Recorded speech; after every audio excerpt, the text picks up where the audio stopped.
आणि देशातला पहिला नदीजोड प्रकल्प लवकरच प्रत्यक्षात येणार आहे। 25 जानेवारीला या ऐतिहासिक प्रकल्पाची सुरुवात मध्य प्रदेशमध्ये होईल। हा प्रकल्प दिवंगत पंतप्रधान अटल बिहारी वाजपेयी यांच्या जन्मदिनी समर्पित केला जाणार आहे। पंतप्रधान नरेंद्र मोदी यांच्या हस्ते या कामाला प्रारंभ होईल।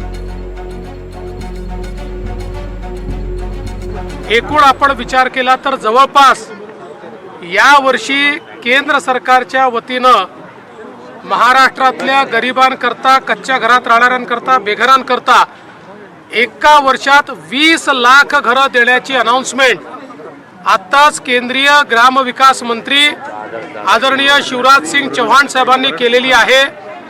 महाराष्ट्राला मोदी सरकारने दिलेली ही अत्यंत मोठी भेट आहे आणि देशाच्या इतिहासामध्ये कुठल्याच राज्याला आजपर्यंत एका दिवसात किंवा एका वर्षात इतकी घरं मिळालेली नाहीत। ती 20 लाख घरं आपल्याला मिळालेली आहेत।